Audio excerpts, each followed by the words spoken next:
मानिकपुर गांव में एक कंजूस होटल था। इसका नाम उसके मालिक परशुराम के नाम पर रखा गया था, जो अपनी कंजूसी के लिए जाना जाता था। किसी और दिन की तरह परशुराम होटल के सामने खड़ा था। आइए सर, आइए, गरम गरम नाश्ता तैयार है। हमारे होटल की विशेषता है गर्मा गर्म कुरकुरे वड़े। 10 वड़े 30 रुपए में। हमारे पास गरम मैसूर बोंडा भी है, 30 रुपए में 10 बोंडे। हमारे होटल में पेपर थिन पूरी भी है, 30 रुपए में 3। हमारे डोसे टिश्यू पेपर जैसे पतले हैं, 30 रुपए में 1 डोसा। हमारी चपातियाँ इतने पतले हैं, 2 चपातियाँ 30 रुपए में। आइए बाबू, आइए। वो इस तरह पुकारते रहता है क्योंकि गांव में कोई और होटल ही नहीं था। स्थानीय लोग परशुराम की बात सुनते, जो वो पेश करता, खाते और मांगी गई राशि चुकाते। उसकी पत्नी देवकी अपने माँ के घर गई हुई थी। एक दिन वो अपने पिता शंकर के साथ वापस आई। ये देखकर परशुराम घबरा गया। अरे ये क्या अंकल, आप देवकी को इतना जल्दी क्यों लाए? मैंने कहा था ना कि कम से कम 1 महीने तक अपने पास रखिए। ऐसा कहते ही शंकर ने अपने हाथ जोड़े और कहा, दादाजी कृपया मुझे माफ कर दें। मेरी बेटी जो मेरे घर केवल 2 दिन रही थी, उसने 2-3 महीने का खाना खा लिया है। मैं ये बर्दाश्त नहीं कर सकता। अगर अपनी बेटी को खिलाने में इतना डर लगता है तो मेरी स्थिति के बारे में सोचिए अंकल। मैं कोई अमीर आदमी नहीं हूँ, आपको तो पता है। मेरे पास करोड़ों रुपए नहीं हैं जो मेरे पिता या दादा ने कमाया था। दादाजी, एक लड़की के लिए बेहतर है कि वो अपने पति के घर में रहे, ना कि अपने मायके में। इसलिए मैंने उसे यहाँ लाकर आपके हवाले कर दिया है। अब मैं जा रहा हूँ। बिना एक पल रुके शंकर वहां से जल्दी जल्दी चला गया। क्यों जी, होटल में गर्मा गर्म खाने के लिए क्या है? मेरा दिमाग दर्द से उबल रहा है और मेरे पैर चिंता से कांप रहे हैं। देवकी, तुम ये खाओगी? अरे वो नहीं, मैं तो होटल के टिफिन के बारे में पूछ रही थी। तुमसे अनुरोध करता हूँ देवकी, मैंने टिफिन्स बहुत मेहनत से बनाया है। उन्हें बेचकर पैसा कमाऊंगा। अगर तुम राक्षस की तरह इन्हें खा लोगी तो होटल कैसे चलेगा? देवकी, मेरी बात सुनो। परशुराम के मना करने के बावजूद देवकी होटल के किचन में चली गई। वहाँ विभिन्न प्रकार के टिफिन्स कंटेनरों में भरे हुए देखकर वो खुश हो गई। उसके मुंह से लार टपक रही थी। बिना किसी संकोच के वो वहाँ टिफिन्स के पास खड़ी हो गई और दोनों हाथों से एक के बाद एक खाने लगी। जैसे जैसे देवकी खा रही थी, परशुराम को ऐसा लगा कि जैसे कोई दानव या हाथी खाना खा रहा हो।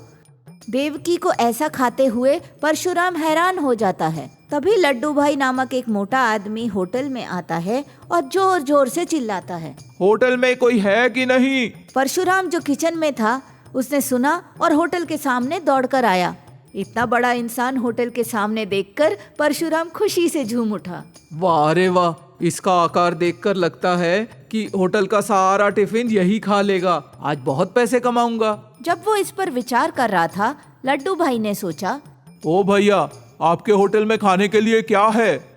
हो, आइए आइए, मैंने आपको यहाँ गांव में पहले कभी नहीं देखा। जाइए, होटल के सामने उस चट्टान पर बैठ जाइए। अगर आप मुझे बताओगे कि आपको क्या खाना है तो मैं आपके लिए ले आऊँगा। अरे भाई, ये किस तरह का मजाक है? जब सभी अंदर बैठकर खा रहे हैं तो मैं क्यों बाहर चट्टानों पर बैठूं और खाऊं? ऐसा क्यों? ओ भैया, मुझे गलत मत समझो। अगर आप चेयर पर बैठोगे तो चेयर टूट जाएगी, और अगर आप मेज पर बैठोगे तो मेज टूट जाएगी। तो इससे मुझे क्या? अरे, जो भी मेज आप लगाओगे वो टूट जाएगी मेरे दोस्त। कृपया समझो और दिल बड़ा करके चट्टान पर बैठ जाओ। आखिरकार लड्डू भाई के पास चट्टान पर बैठने के अतिरिक्त कोई विकल्प नहीं था। परशुराम उसकी ओर बढ़ा। बताओ मेरे भाई, सभी प्रकार के टिफिन कितनी प्लेटें लेके आऊं? देखो भाई, मैं यहाँ अकेला हूँ, मुझे सब प्रकार की टिफिन नहीं चाहिए। 1 प्लेट वड़ा लेकर आओ। जैसे ही लड्डू भाई ने ऐसा कहा, परशुराम निराश हो गया। बस 1 प्लेट वड़ा? ठीक है, मैं ला कर देता हूँ। वो अपनी पत्नी देवकी के पास जाता है, जो रसोई में खाना खा रही है। क्या चाहिए? 1 प्लेट वड़ा दोगी? बाहर चट्टान पे एक बड़ा आदमी बैठा है। वड़ा नहीं है, पूरी नहीं है, डोसा भी नहीं है। यहाँ से जाओ, यहाँ जो है मेरे लिए भी काफी नहीं है। मैं तुम्हें सजा दूंगा देवकी। वो आदमी वहाँ कह रहा था कि अगर उसे खाने को ना दूं तो वो मेरा मुंह और होटल दोनों तोड़ देगा। 1 प्लेट वड़ा दे दो देवकी। देवकी को उस पर दया आ गई और उसने एक प्लेट वड़ा दे दिया। परशुराम ने प्लेट लिया और लड्डू भाई के पास गया। लड्डू भाई ने उन्हें देखा और कहा, ये क्या है? हमारे होटल के वड़े चकोड़ी की तरह दिखते हैं। 30 रुपए में 10 टुकड़े। मैं तुम्हें 10 दूंगा, तुम मुझे 30 रुपए दो। ये क्या? मैं जानता हूं कि तुम्हारा होटल सस्ता है, लेकिन मुझे उम्मीद नहीं थी कि इतना सस्ता होगा। ये तो बेतुका है। देखो भाई साहब, मुझे इसकी परवाह नहीं है। तुम हमारे होटल आए, मैं तुम्हारे लिए वड़ा लाया। तुम खाओ या ना खाओ, उसके लिए पैसे तो देने होंगे। मुझे 30 रुपए दे दो। ये क्या कह रहे हो? जैसे ही लड्डू भाई ने जोर से कहा, परशुराम थोड़ा डर गया। सुनो, सिर्फ इसलिए कि तुम बड़े हो और मैं पतला हूँ, मुझे धमकाओ मत। यहाँ बैठने के लिए तुम्हें 30 रुपए देने ही होंगे, चाहे तुम खाओ या नहीं। वो लड्डू भाई से बात ही कर रहा था कि तब देवकी वहां आई। क्या जी, खाने के लिए कुछ है? होटल में कुछ नहीं है देवकी। होटल के बाहर मैं हूँ, डंडा जैसा पतला, और वो वहाँ चट्टान जैसा बड़ा। खैर, तुम तो इंसानों जैसा खाना नहीं खा रही हो, तो बस घर जाओ। घर में पुराने अखबार हैं, उन्हें भी खा लो। अगर वो भी काफी ना हो तो मैं तुम्हें बताऊंगी जब मैं उन्हें खा लूंगी। देवकी वहां से चली जाती है। निराश होकर परशुराम ने लड्डू भाई की ओर देखा। लड्डू भाई ने उसे पैसे दिए और कहा, तुम ये वड़े खुद खा लो। ये कहकर वो वहां से चला गया। परशुराम ने वड़ों की प्लेट को देखा और सोचा, किसी को ये बेचना अच्छा होगा, मुझे 30 रुपए मिलेंगे। वो चारों ओर देखता रहा। ऐसे ही दिन बीतते गए। हर दिन परशुराम होटल आता, विभिन्न नाश्ते तैयार करता, लोगों की तलाश करता, लेकिन उसकी लालची पत्नी आकर जो भी वो बनाता वो सब खा जाती, जिससे वो भूखा रह जाता। ये परशुराम को बहुत परेशान करता था। एक दिन एक भूखा भिखारी परशुराम के होटल के पास आता है। उसने परशुराम से कहा, भैया, मैं बहुत भूखा हूँ भैया, मुझे कुछ खाने के लिए दे दो। 2 दिन से कोई भी मुझे खाने के लिए कुछ नहीं दे रहा है। मैंने कुछ नहीं खाया, मुझे बहुत भूख लगी है। देखो मेरे भाई, मैं तुम्हारी स्थिति समझता हूँ। तुम्हारी भूख और तकलीफ तुम्हारे आंखों में नजर आ रही है। मैं सच में तुम्हारी मदद करना चाहता हूँ, लेकिन मैं ऐसा कर नहीं पा रहा हूँ। इसका कारण है मेरी पत्नी, जो बहुत लालची है। मैं होटल में जो भी बनाता हूँ वो सब कुछ खा जाती है, इसलिए मैं तुम्हें कोई नाश्ता नहीं दे सकता। कुछ मत मांगो, मुझे परेशान मत करो। सर, आपकी पत्नी की बड़ी भूख को कम करने का मेरे पास एक हल है। अगर ये हल आपको अच्छी तरह से काम करता है तो क्या आप मुझे खाना दोगे?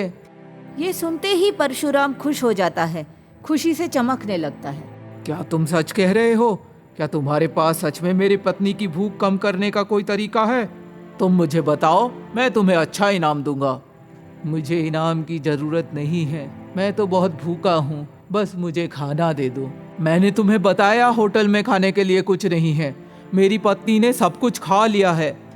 मैंने अपने लिए जो केले बचा के रखे थे, अब आप वही खाओ और अपना भूख मिटाओ। फिर मुझे बताओ कि मेरी पत्नी की भूख कैसे कम हो सकती है। ये कहते हुए परशुराम भिखारी को कुछ केले देते हैं और वो खाने लगता है। अरे साहब, तुम्हें अपने पत्नी को बहुत मसालेदार हरी मिर्च से बने ये भजिया खाने के लिए कहना चाहिए। इसके बाद वो फिर से कभी भी ज़्यादा नहीं खाएगी। अच्छा है, बहुत अच्छी सलाह है, लेकिन मसालेदार होने के कारण वो सिर्फ भजिया नहीं खा सकती, अन्य नाश्ते तो खा सकती है ना। उन नाश्तों में भी तुम हरी मिर्च को पीसकर मिला दो सर। वो ये सोचकर खाएगी कि उसमें मसाला नहीं है, लेकिन असल में मसाला है, इसलिए वो उसे खाना बंद कर देगी। ये सुनते ही परशुराम का चेहरा खिल उठता है। भिखारी के जाने के बाद परशुराम 2 दिन तक गांव में घूमकर बहुत मसालेदार हरी मिर्च इकट्ठा करता है और भजिया बनाता है। वो देवकी को बुलाता है। भजिया देखकर देवकी खुशी खुशी उन्हें जल्दी से खाने लगती है। परशुराम हैरानी से देखता है। ओ मेरी प्रिय देवकी, इतना ज़्यादा क्यों खा रही हो? क्या इसमें बिल्कुल मसाला नहीं है? परशुराम एक भजिया खाता है, तुरंत उसके मुंह से, नाक से और कान से धुआं निकलने लगता है। मसाला, हे भगवान, मसाला मसाला। वो तेजी से पानी पीता है। इसी बीच देवकी, जो अपने खाने का आनंद ले रही होती है, अचानक गर्मी महसूस करती है। एक जोरदार चीख निकालती है और उसके मुंह से गर्म भाप निकलता रहता है। उस दिन के बाद देवकी ज़्यादा खाना छोड़ देती है। परशुराम अपनी चतुराई से अपने होटल का प्रतिष्ठा बढ़ाता है और उसे एक प्रसिद्ध प्रतिष्ठान में बदल देता है।